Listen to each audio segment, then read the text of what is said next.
What's happening, everybody? It's Sean with Reactions to the Classics, and today we got a reaction to at the time of filming this, the brand new Father John Misty album, Chloe in the Next 20th Century, brought to us by a friend, longtime patron, and Father John Misty superfan, Josh. Thank you, Josh. We've previously done Pure Comedy and I Love You, Honey Bear, so definitely have some experience with Father John Misty. Don't know anything about this album, and I'm the research guy here, and there's not a lot of research out because it just hit.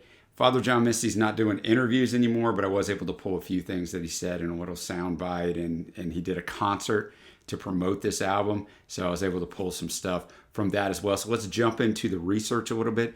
Chloe in the Next 20th Century is his fifth album for Father John Misty, aka Josh Tillman. It's released on August 8, 2022, and is his first full-length project since the release of God's Favorite Customer in 2018. It's co-produced by Tillman, or Father John Misty, and his longtime collaborator, Jonathan Wilson.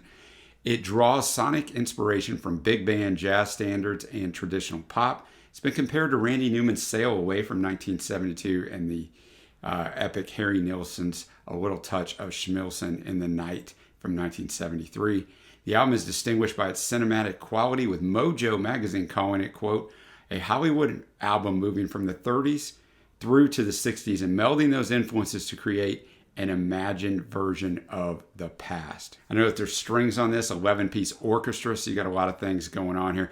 Critically, Metacritic 82 out of 100, very high. Mojo 4 out of 5, NME 5 out of 5, and Pitchfork 7.9 out of 10. All tracks are written by Josh Tillman, and that's basically all I have. I bet I read 6 or 7 reviews for this album. It didn't skew my thinking, just trying to learn more about it, but that's all I could come up with, really. Just a reminder before we get started, the music will not be in the video, but it'll be a Vimeo link below. Follow along with me, and we're going to hit up the opening track, Chloe. I'll have the lyrics up as always. Thanks again, Josh. Chloe, the opening track, definitely doesn't take any time to take us back to, as I said during the reaction, if you're watching 30s, 40s, I don't know, I wasn't alive yet, but probably 30s in there a little bit. The story itself unfolds. I mean, Josh sounds fantastic on this, and basically, Chloe is this woman that he gets involved with. He tells her don't ever change, even though he's saying some bad things about her character a little bit.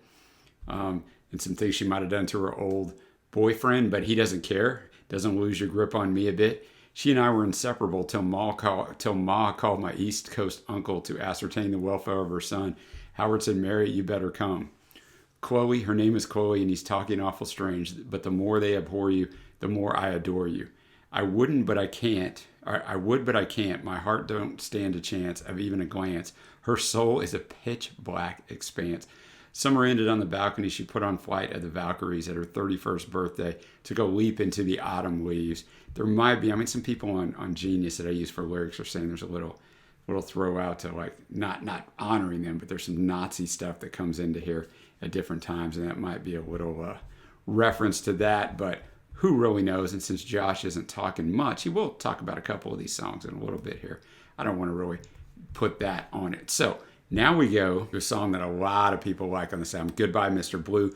Rolling Stone called it the highlight of the album and is reminiscent of Gordon Lightfoot's Early Morning Rain. It's also been called an homage to Harry Nilsson's song Everybody's Talking from, of course, the movie Midnight Cowboy. Let's check it out. Goodbye, Mr. Blue. There is a reason why this song, when I read the reviews, a lot of people like this song. The song is fantastic, man. I love the arrangement. Country-ish type arrangement. Josh sounds fantastic on this, and the songwriting is great, man. It's Mr. Blue is the cat, right? He's a Turkish Angora cat, whatever that is. Sorry, cat people, I don't know exactly that breed, but he's a Turkish Angora cat who is dying or who dies during the song. And Josh has taken that, or Father John Misty has taken that and putting it in the context of his relationship with this girl that he's singing to, that she's gone. And so he just talks about kind of the cat dying, 1 down, 8 to go, but it's no less true. Don't the last time come too soon? And he starts to revisit that motif. This may be the last time I get out of bed, put coffee on and try on your words to show some initiative. Talks about how they used to lay around there laughing at what these freaks out there were trying to prove. And, well, what's wasting time if not throwing it away on work when the last time comes so soon? And then he said, Mr. Blue died in my arms. Nothing they could do. Don't the last time come too soon. Love's always going to leave you no matter what they say. You only know what it is once it's gone away. That's true in a lot of ways. This may be the last time I lay here with you. And But maybe if he'd gone sooner, talking about the cat, could have brought us back together last June when the last time was our last time. If only then I knew the last time was our last time. Would have told you that the last time comes too soon. Just great songwriting. It's true not only in a relationship, just in anything, right? As my kids have grown up. If I only would have known when I reflect back, like if I only would have known this was the last time we'd ever do this, or this was the last time we'd ever do this, because time does not stop for anybody, right? And you kind of want to be able to savor those moments. And very few times in life are we able to, but a great song. Now we move on to Kiss Me, in parentheses, I Loved You. Kiss Me, I Loved You. Definitely a nostalgic throwback, right? With the strings in there. Very limited instrumentation, very subtle, but definitely threw you back to a time and place, maybe a 40s type of thing. Guys, I don't know my decades so well when we go back that far. We can start at the 60s, but before that, somewhere in that neighborhood. And, the song itself, man, you could feel Father John Misty's emotion in the song. He didn't overdo it. It was controlled. It was just right. But you believed what he was singing, right? And this girl, she left him. They don't have a relationship anymore, but he's asking her, stay with me tonight, right? He said the wine's gone to his head. Stay with me tonight. The end will not be flawless. The sky will not descend. Life can only be more sweet than bitter. If only you let me in. Kiss me like long ago. I still know our dream ended like dreams do, but kiss me, I loved you. So just calling her back to say, come on, man, give me a chance. Next up, we're going to go with the parentheses first. Everything but her love. Everything but her love. Well done song. Once again, I'm a broken record. He sounds really good. The arrangement on it is fantastic. Probably my least favorite song so far, but that's not a knock on the song. Lyricism, some of the same stuff. It's about a girl, everything but her love. I can give you everything but her love. And so just kind of a little clever wordplay as he unfolds through that song. So, I enjoyed it. Next up, we have Buddy's Rendezvous. Before presenting it at the album release concert that I was talking about, Father John Misty told the story about the song. He said, quote, it's about a guy that gets out of prison and goes to a deli to meet his daughter and has some pretty crappy advice. I'll make it PG-13. And he did do this little interview, but it's very small. There's really not much in it. I don't even know if I'd call it an interview with DIY Magazine. He describes what Lana Del Rey adds to her rendition of it, because she covered this song, but Josh wrote it. Aside from lots of ineffable singing things that a real singer can bring to a song, she's got some incredible ad-libs in there. I gave myself one at the end of my version. Any one of hers you could have built a whole song around. Love her. She is fantastic. Buddy's Rendezvous, which is, I guess, according to Genius on here, it's a pizza place, a pizzeria. So it's supposed to be legendary. I've never heard of it, but it helps that Josh Tillman told us that this was a guy talking to his daughter, because it kind of went to how you heard the song, right? Just got out of prison, telling his daughter all this stuff. Just very smooth. The saxophone in there is really nice and just unfolds a story in a very controlled way. None of the songs on here get in a hurry, but they don't stay too long, if that makes any sense so far. So he's just giving her some advice that isn't too good, but he likes to come back to whatever happened to the girl I knew in the wasteland, come up short and end up on the news. And the way Buddy's Rendezvous gets in here, I'm at Buddy's Rendezvous telling the losers and old timers how good I did with you. They almost believe me too. So another highlight on this album. Now we're up to Q4. The booming instrumentation in this song has been compared to the film music of composer John Barry. This is the second single from the album.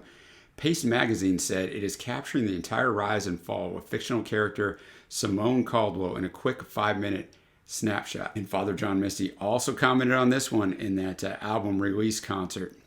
He said it's about two sisters, and one sister kind of cannibalizes her late sister's life for a piece of airport auto fiction paper bag, and then ends up being consensually exploited by a publishing company.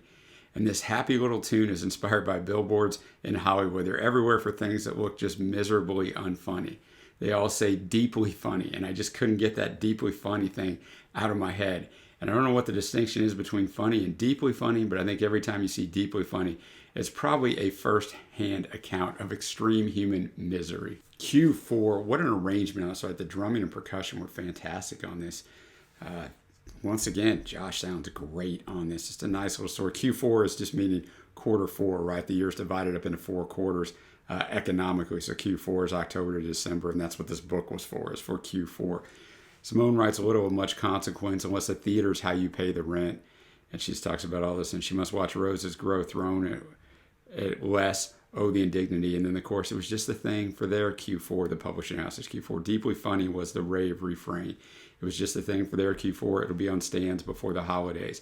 Verse 2 talks about her sister was a dancer, and the ironic distance kept her sane from the audience while her vessel sailed away. It was all very literally. And the truth was, and then he gets back into that chorus, it was just a thing for their Q4.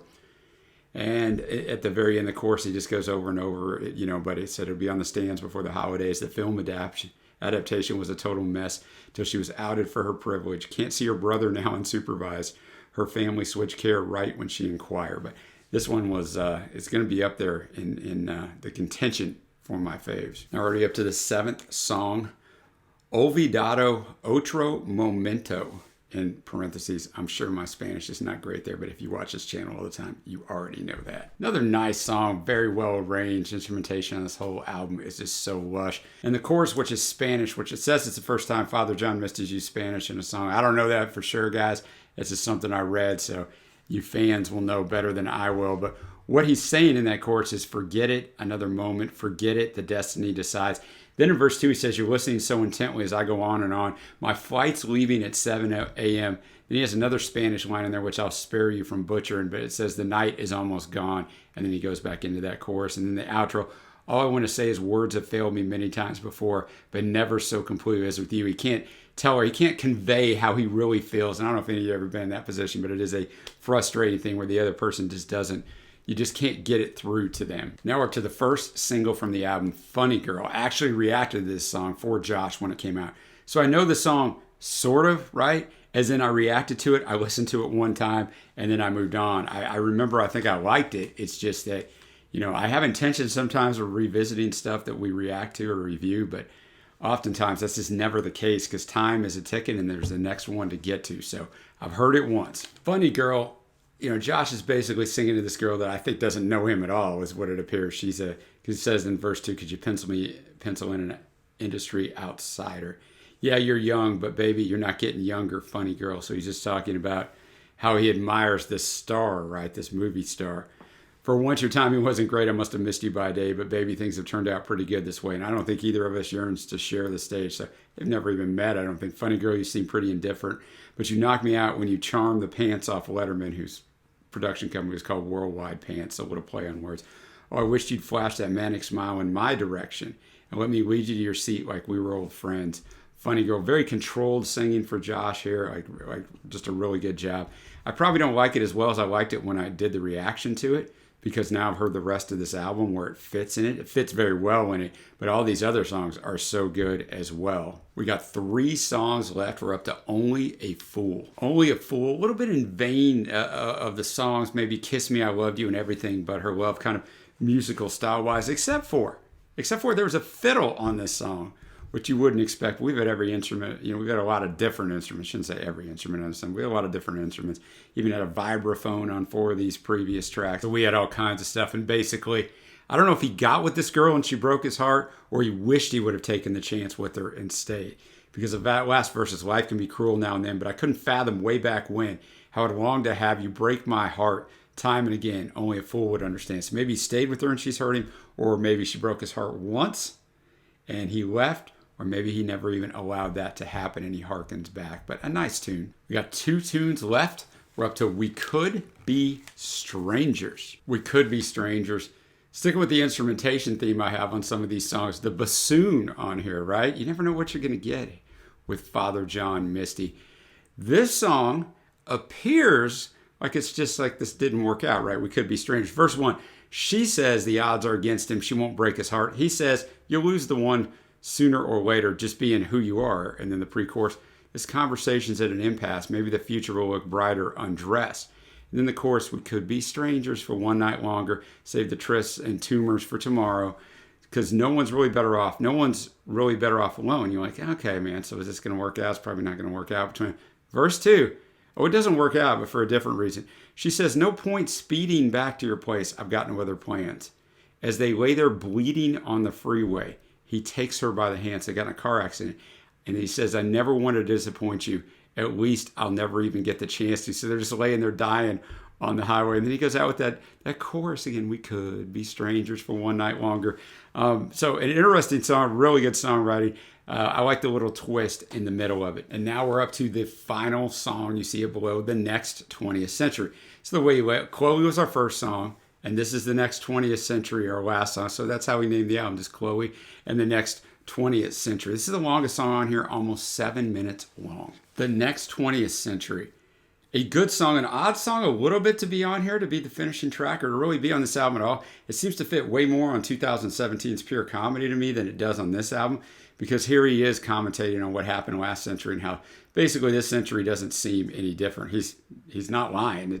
This song is pretty much right on us. He just kind of recites through everything everything that is bad kind of in this world right now. In the middle of the song, even does a shout out to Val Kilmer. Had a wall-length mirror just over there. Well, I'm sure he's someone else now, but he was Batman when he lived here. Maybe it's reference to the fact, Val Kilmer had a very well-publicized battle with throat cancer, and he came through it, but he's got a lot of life changes now. He's got to eat through a feeding tube and some different things. So I don't know if he's just saying kind of how life just kind of it stays the same or it gets worse. Is kind of what he's saying here throughout the song. The wheel is turning from night into day. Everything's in transition. Everything must change. But none of us here will ever see the promised land. None of us here will be there for childhood's end. I see you student debtors in the watchtower overhead, searching for headlights in the driveway. Even their romance made us masters and slaves, and now things keep getting worse while staying so eerily the same.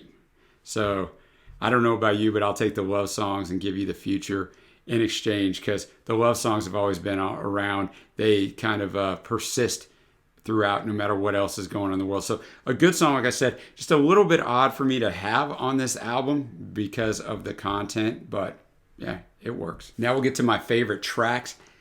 Pretty tough for me to pick favorite tracks on here, because besides that last song, The Next 20th Century, they all kind of fit into mainly the same wheelhouse. I'll go honorable mentions: Q4, Funny Girl, and We Could Be Strangers, just to like the songwriting twist and the fact that they're dying on the highway.